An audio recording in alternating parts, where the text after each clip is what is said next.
Hello? Oh, good. And the fan's right next to the microphone, but I don't see much being picked up.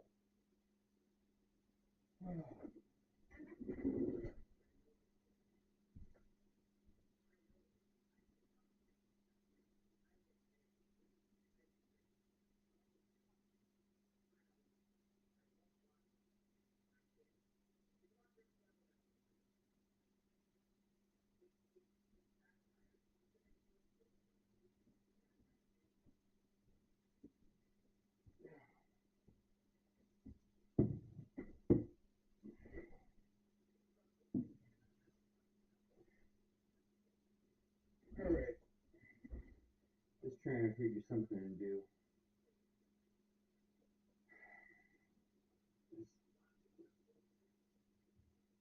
I got invited to go camping twice last week and then a few days, but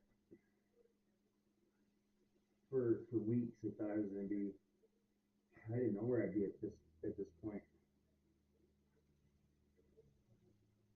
It's all scams. It's all online shopping. Well, you ever try to return like Amazon stuff? I have stuff that never even arrived. Oh my goodness. Well, this house, this place is the landlord only communicates through text messages. Nobody here for the first year. The downstairs neighbors thought I was Brandon. Like nobody knows here who Brandon is. But why am I here? Because I'm 15-minute walking distance to the Superior Court. And yeah, people do go to prison for financial lies, white collar crime.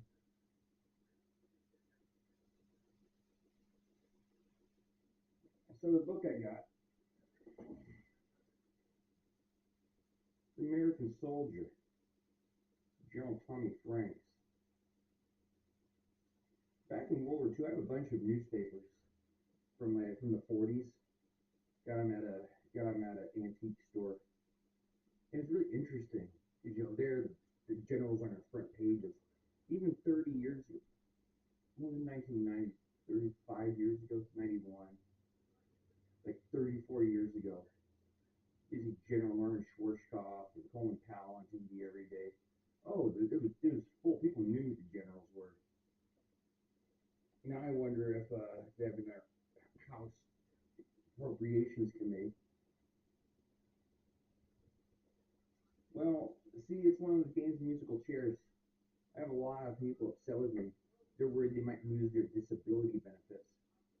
And that's what Gore versus I specifically addressed the VA, but in Al Gore versus George Bush in 2000, they said the Social Security system was, well, congratulations if you already have yours. Those people who haven't gotten anything yet, they ain't gonna get anything. I could do a reading, public domain, John Maynard Keynes, The Economic Consequence of Peace. And one of the great things that stands out in the beginning is all the workers. The problem sets in when the workers realize they're not going to get anything for all the work they've done. Their turn will never come.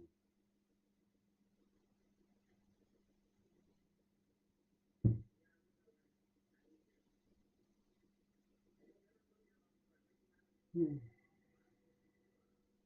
What year was this written? 2004. So round two hadn't even started yet. This is just about the first from Desert Storm in 91. So, well, 2004 is when I deployed for the first time. When war comes, you look for certain special qualities in people you'll be working with. General Tom Franks embodies those qualities: strength, experience, keen mind, energy, honor, good humor, and deep loyalty to his troops and to his country. Tom Franks is truly a soldier's soldier. Secretary of Defense Donald Rumsfeld. The Commander in Chief of the United States Central Command from July 2000 through July 2003. General Tommy Franks made history by leading American fully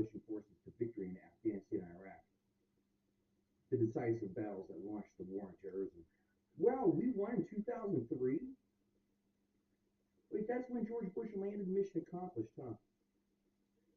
So what have we been doing for the past 20 years? Hmm. In this riveting memoir, General Franks retraces his journey from small-town boyhood in Oklahoma and Midland, Texas, through a lifetime of military service, including his heroic tour as an artillery officer in Vietnam, where he was wounded 3 times. They were four-minded Cold War commander and shrewd tactician during Operation Desert Storm. Franks took command of CENTCOM at the dawn of what he calls a crease in history, becoming the senior American military officer in the most dangerous region on Earth. Now drawing on his own recollections and military records declassified for this book, Franks offers the first true insider's account of the war of terrorism that has changed the world since September 11th, 2001. He puts you in the operations center for the launch of Operation Enduring Freedom just weeks after 9/11, capturing its uncertain early days and the historic victory that followed. The victory that historic victory that followed. Just weeks after 9 launch of Operation Enduring Freedom, just weeks after 9 early days, and the victory that followed was written in 2004. But what was I doing? What was I doing out there? Did they just leave us there? He traces a relationship with defending commanding Donald Rumsfeld as early tensions over the pace of the campaign gave way to a strong and friendly collaboration. When President Bush focused world attention on the threat of Iraq, Frank seized the moment to implement a bold new vision of joint warfare and planning Operation Iraqi Freedom. Rejecting Desert Storm style massive troop deployment in favor of flexibility and speed, Franks was questioned by the defense establishment, including Secretary of State Colin Powell. Yet his vision was proven on the ground. Within 3 weeks, Baghdad had fallen. American soldiers filled with revelation. Franks described covert diplomacy that helped them secure international cooperation for the war and revealed the role of foreign leaders in a critical double agent code name, April Fool. In the most successful military deception since D-Day in 1944, he speaks frankly of intelligence shortcomings that endangered our troops and of the credible WMD threats, including 11th hour warnings from Arab leaders that influenced every planning decision. He offers an unvarnished portrait of the disruptive and divisive Washington bureaucracy and a candid assessment of the war's aftermath. Yet in the end, as American soldier demonstrates, the battles in Afghanistan and Iraq remain heroic victories, wars of liberation won by troops whose valor was unequaled. Franks writes, by anything in the annals of war, few individuals had the chance to contribute so much of themselves to the American story as General Tommy Franks. An American soldier, he captured it all. No, I haven't read it. I picked this up yesterday. At the pace I read books. Whew.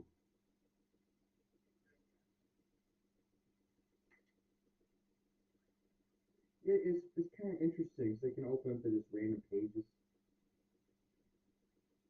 Page 204. It is an honor to meet you, Your Highness, I said. Crown Prince Abdullah's handshake was firm, his eyes bright. How are you, General? How is the President? Outside the tall windows of the Saudi Arabian summer palace in Jeddah, the Red Sea was shimmering in the heat, but this reception room is chilled by air conditioning ducts hidden behind alabaster screens. From a gold and silver pot, a servant filled the raised cup before me with tea.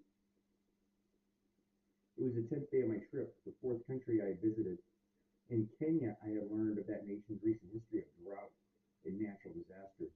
In Kuwait, Bahrain, and Qatar, I reviewed with the Arab leaders the growing menace of terrorism, the threats posed by Iraq and Iran, and the status of military cooperation. Huh. 10th to 4th country. So Kenya, wait, Kuwait, Bahrain, and Qatar. But he's in Saudi Arabia. Anyway, nitpicking. Fourth country. Maybe I had gone to the other one. So Kenya, he had learned to read his drought and natural disaster. Who's from Kenya? Why is Kenya's name? Oh yeah. President Obama. Wait, he wasn't president then.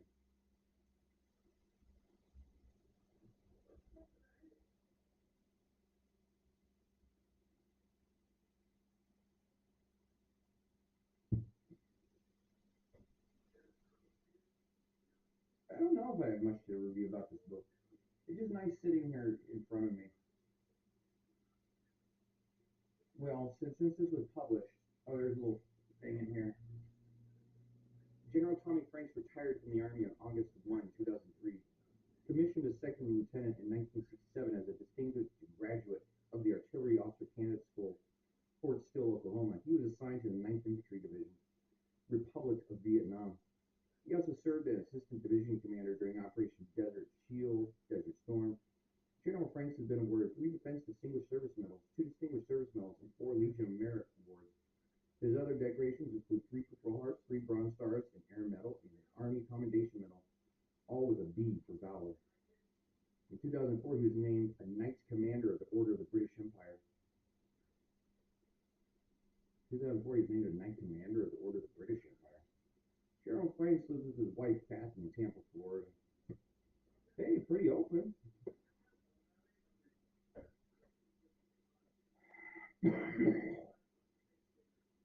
It's August 1st, 2003.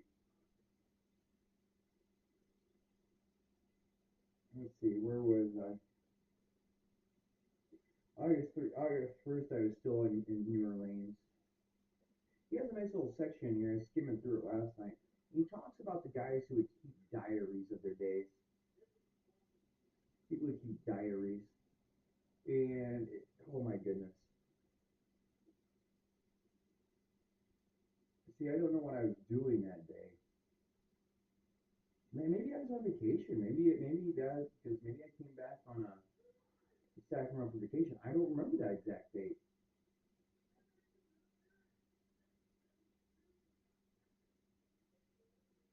Yeah, so it's funny story. 'Cause I extended like 3 months. Oh my goodness. Well, unemployment. It's kind of scary changing jobs. Back in 2003, I had $1,100 a month. I didn't pay rent or utilities. I had an on-base defect that I could get three if I wanted 3 times a day, and it was free. Well, I mean, there's calculations and stuff. But yeah, $1,100 a month with free room and board, medical care also. I have $1,100 a month pocket money, and so I don't know. It's like when I got out. Let me see. So I extended about March 2000, February or March. I left New Orleans, drove back to California, moved in with my brothers, joined the reserves. Like it was a reserve base, so I worked with other people who were like reserves. I was active duty reserve component. Other people, anyway, it gets complicated sometimes. I don't even fully understand the different funding and programs that the military has. You're wearing a military uniform as a young person. You're just, oh, it's a uniform, yay. So anyway, I went and joined the reserves to keep my benefits, reserve benefits. And my dad's like, don't join. We're going to send you to Iraq. I'm like, Dad, I'm Navy. They aren't going to send Navy to Iraq. Well, anyway, I went to drill weekend. I didn't have any uniforms. And then I got a call like a week later telling me that I needed to report for mobilization, that I was being mobilized in support of Iraq and freedom and stuff.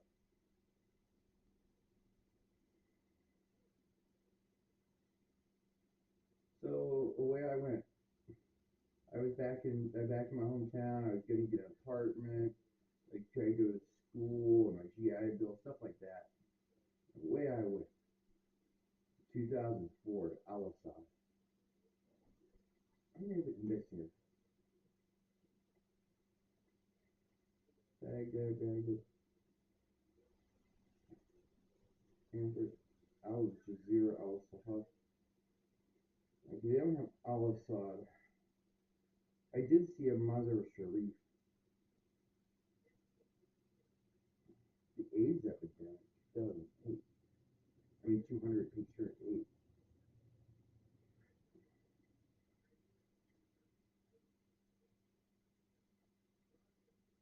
And my short term already knew that American nations in the region were critically important. Your friends, allies, wherever you figure most actors.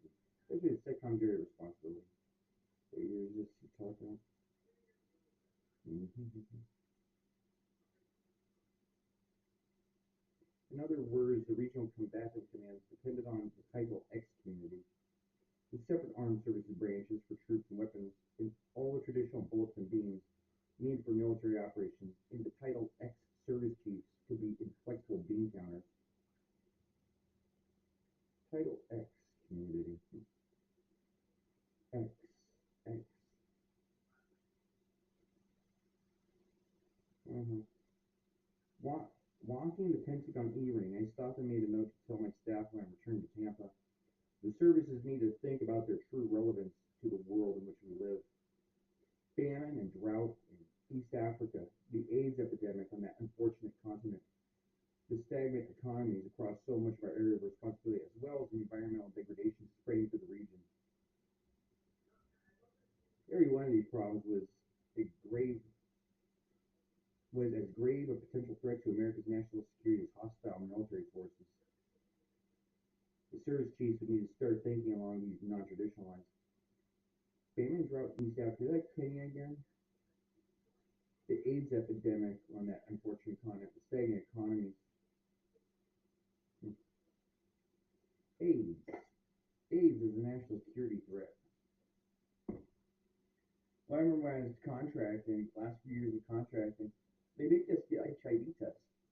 In Iraq, will not allow anyone with HIV to enter their country. I think somebody switched some tests.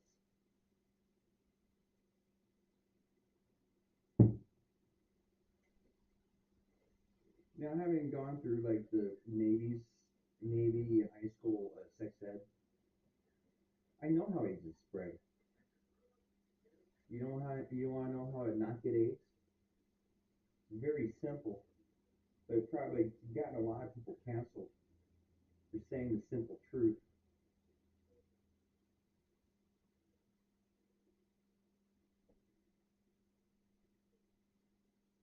It's nice. I tried to go live last night. Kind of glad I didn't. I was watching an Amaranth thing. It's funny. I was over at a. I'm told. I've been for years.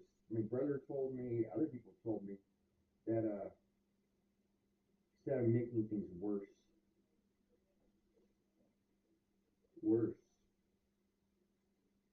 I've been home for 4 years, and I'm not allowed to go to like family functions. Apparently, we come back. Apparently, we come back a little changed from war. And other people, oh my goodness, I just don't know.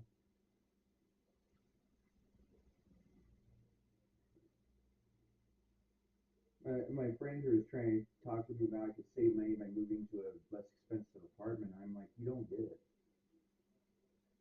Well, some people have been like economically wealthy. Economically wealthy people generally don't go to join the military. People with options, like to go to college, not worry about how to pay for it. People who have other people around them to help them, like, here, let's help mentor you. No, not in my neighborhood. Not where I came from.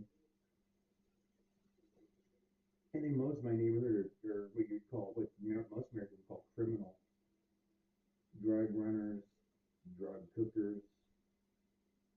Not the big pharmaceutical, not the ones who own pharmaceutical factories. No, not like a Tim Scott out in Florida or whatever their names are. The successful entrepreneurs. I own a chemical factory, and I make only prescription drugs that help people. No, we're talking about people who like living out in some trailer out in the middle of nowhere cooking methamphetamine. I had a friend who's like he's probably we used to sit around because we were trying to find a moral thing to do, a moral job in the United States. Well, if you didn't want to be a criminal, you had law enforcement, military, which is similar, and then sales, like retail sales.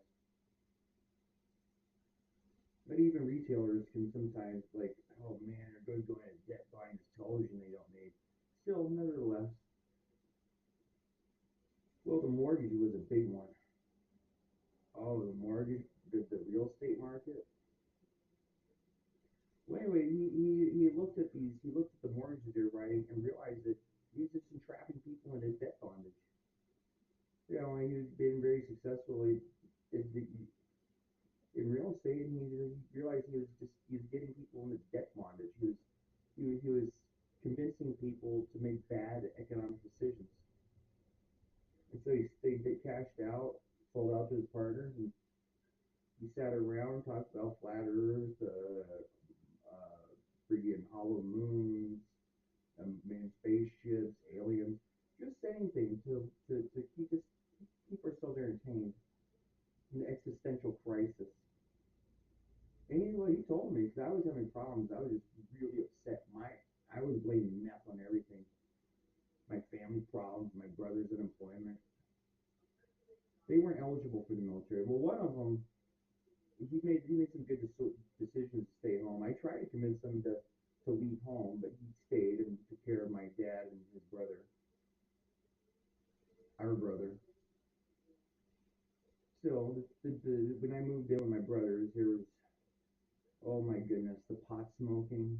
They kind of sneaking around. I heard there were like lines of coke and stuff at their parties. So I didn't really want to be around them because if I was caught at a party where a bunch of people were doing cocaine and stuff, it would be bad for me.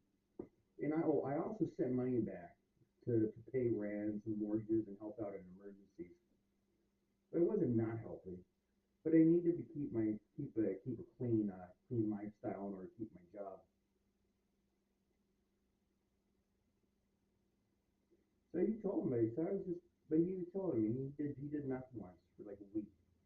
He was talking about how hard it is. Cause, well, he just to put it this way. He said, Kevin, imagine your life sucks. Everything sucks. You don't make enough to live off. Your family life is horrible. There's just no future. Everything sucks. It's horrible. And for $5, you can make it all go away for 12 hours. For 12 hours, you are just in bliss. Everything is perfect. You have no problems. And then when it wears off, you just, well, homelessness, abusive parents, many homeless parents, drug addict prisons. They put it that way. I was like, that makes a lot of sense. I spent $40 last night at a liquor tab, 2 shots of tequila and 2 beers. Then I picked up a bottle of cheap wine. My problems haven't gone away. But for $5, he didn't sleep for a week because 40. That's like 40. I spent $40 last night at the just for 2 shots of tequila and 2 beers. How many is that? Eight doses of methamphetamine. What's 8 times 12? Well, 10 times 12 is 120. So minus 16, 104 hours. I could have just been in heaven for $40. I could have been in heaven for 104 hours.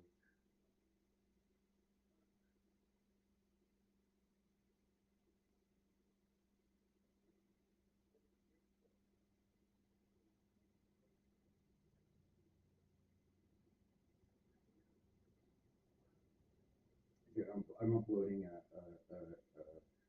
like an audiobook style format podcast.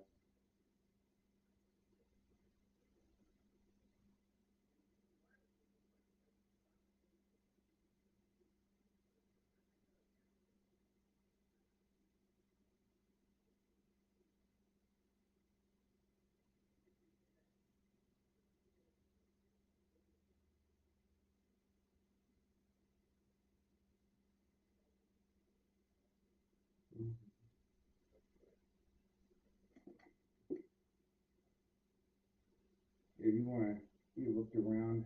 I've shown this mess before. So I was so one of the things that was occurring on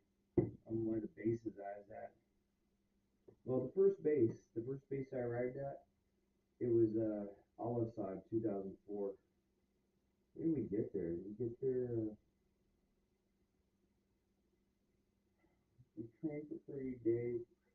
Must have gotten there at the beginning of the summer. No, I have to look it up. It's been so long. I'll do a diary.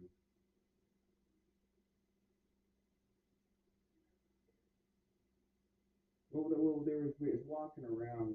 We did 12 hours. We did 12 hours a day, every single day. Now that sometimes people work 17 hours. So we well, later on I pulled 27-hour shifts. Is you work until the job is done, not on set hours. But they try and keep the rotation going. So we worked 12 hours a day. It didn't mean we didn't have time to go do other things. So so I was walking by and there was like this nice little thing, and they used to have a movie theater.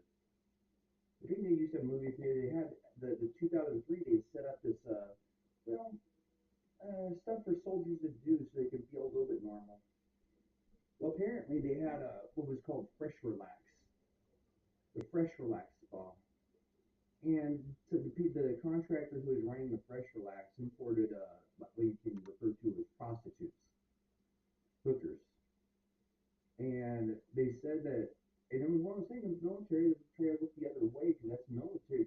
You're trying to control the deviant behavior of these soldiers,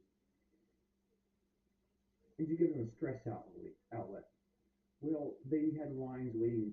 They had lines of soldiers waiting to go in and get their, however, whatever kind of services. I'm sure like the other ones, they have a list,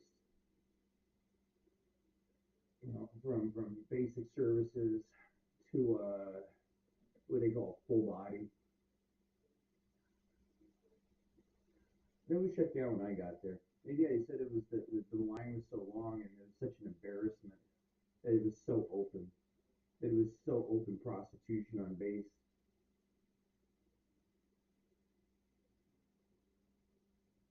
Well, when I was two stories, two stories. So later on, about a decade later, it wasn't even a decade. Let's say 2004. Then I became a contractor in 2011. So wow, that time flew. So 2011,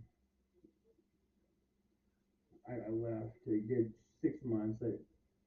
We had our contract cut short, but then I went back again, and that's when it got really fun. So I'm in a place called Fayetteville. It's where Fort Bragg is, or used to be. Now I think it's Camp Liberty. Well, if you're gonna write history and stuff, you gotta make sure to know so people follow up. They'll go to the wrong Fort Bragg. It's kind of like biblical archaeology, where they find ruins of cities and then they try and figure out which one it was it, which one it is. Like there's so many things mentioned not only in the Bible but other historical documents.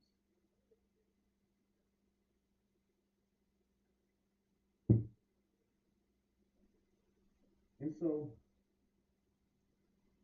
we go out.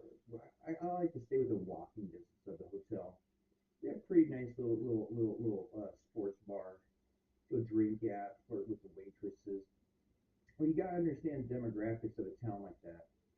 There really isn't anybody else to flirt with because there's so many men, so many young men. And one night, the guys want to go someplace else. They're driving, so I'm like, oh, okay, let's go someplace else. So we go about 20 minutes outside. Suppose some of the guys who work at the training center also play guitar and sing at the local night spot. So we went to watch one of the executive dudes, one of the managers. Him and his buddies were going to be performing. So we're there watching it, and it's yeah, still the demographics of it. Well, as we're leaving for the night, we see like three young soldiers. I think there were three. Could have been two. I think there were three.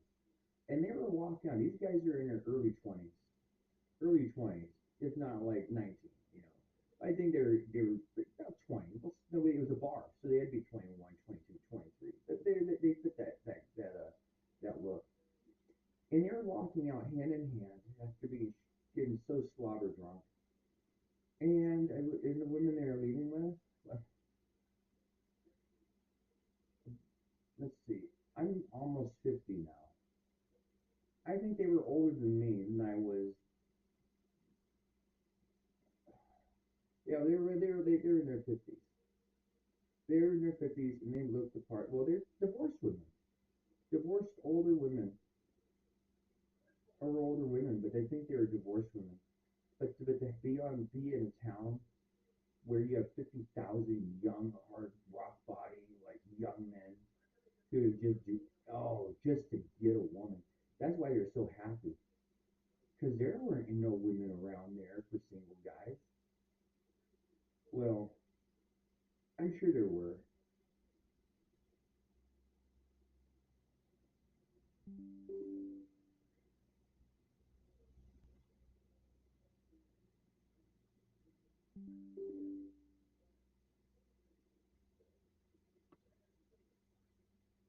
I'll tell you stories next time. Oh, we're there. I'm going up to 2052. Okay, the frames are dropping. Okay, now it's improving. So let me go back. If we're in we're leaving a bar in Fayetteville, outside of Fayetteville, and just watching these young soldiers, these young single soldiers, walk hand in hand out. They're gonna get some nookie that night. They're gonna get some loving from like some mamas. Could have been aunties. Well, in Jalalabad, following year, I heard the USO ladies. Oh yeah, the USO, the support staff. Oh, they did such a good job because all these lonely young guys, and they just, and you have all these USO, United Service Organization. Apparently one of the women there, like I saw her. Oh, she would, if you, they would play cornhole, and I don't know if it was a reward for the winner, but like Jersey Shores. If you ever watch Jersey Shores, how they have like the smush room, they go out to the club and stuff, and like they'll bring like their,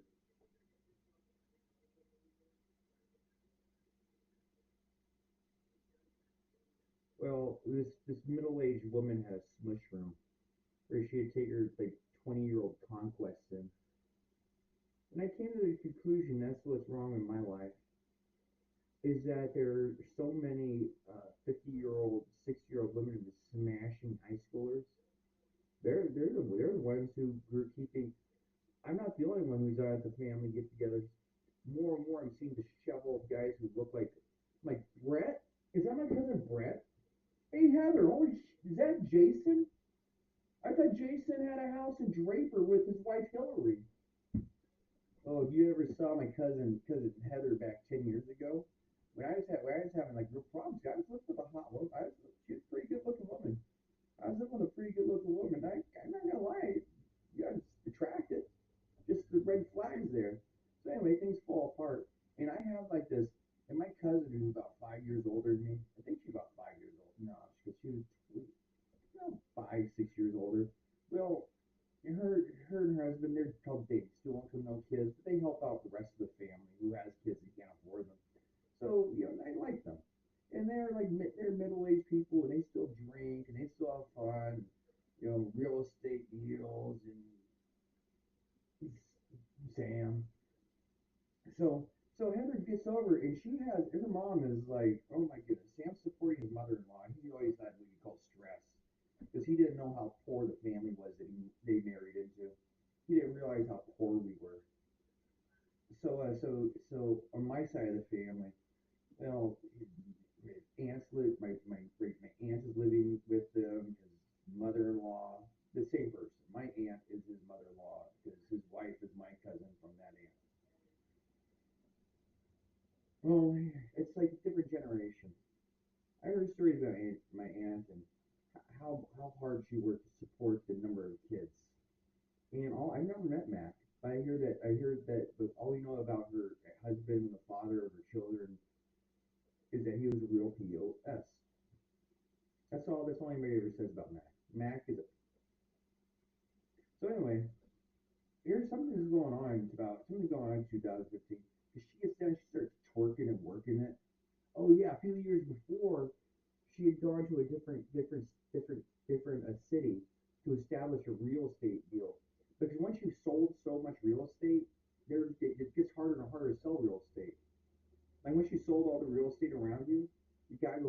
real estate.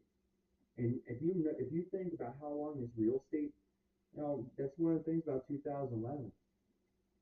That's one of the things. In order to not only fund this but keep America going, guys like me who would have had a job as computer programs, working in engineers, factories, all the stuff that you traditionally associate with. Well, then again, if you're from drought-ridden Kenya, where there's no sewage, electrical stuff, then it's interesting. But yes.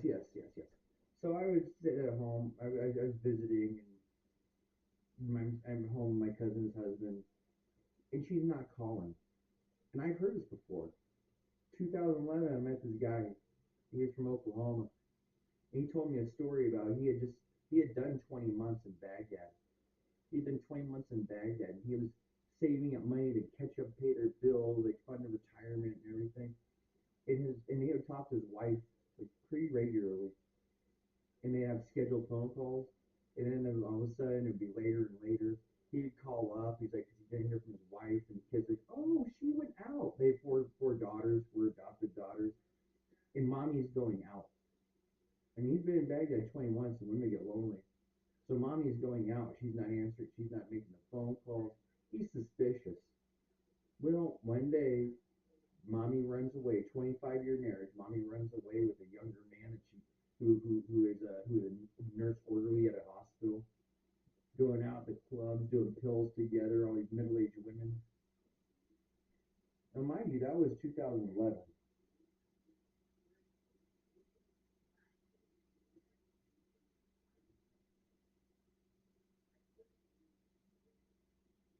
So this entire thing about you're making it worse. There are daily mail articles. Well, it says red, but I have 62 kilobytes per second.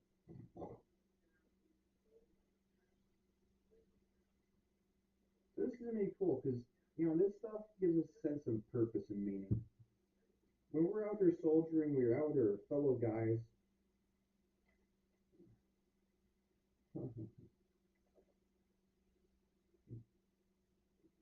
So the New Army, Chapter 4, New Army, Austin, Texas, November 1968. I spent the next 2 weeks at home with my parents in Austin. Long hot showers, my father's charcoal steaks, my mother's cherry pie with ice cream. Yes, ma'am, I'd love another piece. I slept under clean sheets, the window open to the cool breeze. No mosquito net, no sandbags, no illumination rounds, no mad minute. As the saying goes, I decompressed, but the war had reached America, and so had the counterculture. I watched campus demonstrations on television almost every night. If a crowd of students wasn't chanting about legalizing marijuana, they were waving Viet Cong flags. Hmm. It's funny. See, we actually finally legalized marijuana out here.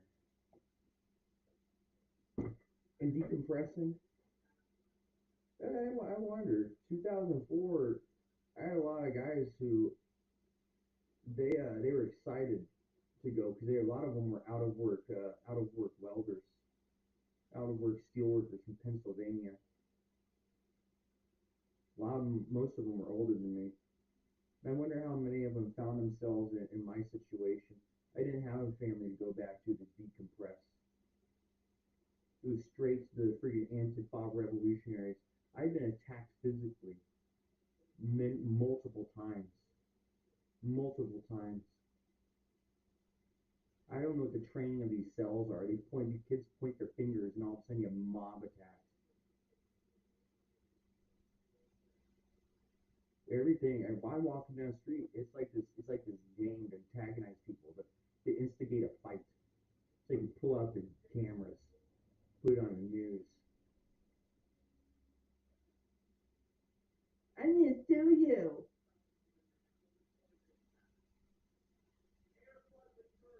Yeah. Well, yeah. Daily Mail. So those same beasts, those same like freaking gross old women. Well, now that women have money, they're doing what men do. See, I know a lot of people in that age group who they retired. They retired to cheaper countries. The Philippines is a famous example of it. So many 50-year-old, 56-year-old men go out there and get these hot young wives. That was when men ruled and men had money. So I can't say it's not like a dharma karma situation because now their wives, their 50-year-old wives that they divorced, they went to other places and got hot young men. And now that's what we have. We have so many old boomer and above. Dude, that's just been they've been wealthy, been middle class wealthy. Well, in Daily Mail they show, and there's a movie too. There's a movie about these like divorcees going on vacation to Jamaica, and they get off these old white women and stuff, and these like really hot young guys are like, oh, and they're all falling in love. These studly Jamaican beach lover boys. Then they started marrying them and taking them back to the United States. I mean, I think that's one of the quickest ways of becoming a United States citizen to marry one. So when old gal at the at the restaurant, and I'm like, yeah, it's because I refuse what? I refuse to kill myself. Is that the issue? Is that the issue? Because the women in my family are gonna get caught out being cheating whores and lose their houses. I'm with the men, ladies. I'm with the men on this. I'm with the men I served with who gave up everything. We don't have retirements. We don't have any respect or honor. The new generation, Tommy, the new generation, the ones that got promoted. These are interesting. He retired in 2003. 2008, when President Barack Obama was elected, there was a big push. See, I look too much like the old guys. It was all about getting the new ones. So the book review, I am so glad I found this. Well, I have been more or less sitting on a shelf. Oh, Kathy with battle-weary Special Forces troops at U.S. OSHA Kandahar, Afghanistan. Wait a second. Does that guy look like Zelensky to you? That guy look. Oh, they look how much fun they're having. See, when you're in embassies and at this level where you're more or less protected, Kathy. Oh my goodness, Kathy, are these your studs? That might be why we don't have any. That might be why the USMCJ thing. We just don't have. If the general staff is doing it, if they've adopted the new lifestyle, whatever. So, I mean, I just wanted to get on and give that little brief review. So almost, yeah, I can make it my coffee shop. I am just so tired. It's hot, stuffy. Like, why don't you go like be more motivated, get a fan, bigger fan? Like, why isn't my family talking to me? Oh yeah, yeah, that's right, that's right. Because we've come back a little crazy, and I have a couple books here. There are cultures that still believe in stoning. And that part in the Bible where they're going to stone a woman, and Jesus says those with about the thing about those the person without sin cast up her stone. Well, that's one of the things where you're trying to trip them up. You see in the book, and while the other books that elaborate, it takes two to tango. They have to both be. And again, I could be wrong on that. I have a movie called Osama from 2004, international award-winning. No, it doesn't have Osama bin Laden. It just has a little girl named Osama in it. In the opening scene, you see them pulling out a French whore, this French whore, and putting a sheet over her head, and you're like, yeah. Well, you should hear the stories about women in the refugee centers. Apparently, there are women that run refugee centers, and they just pull trains. Oh my goodness.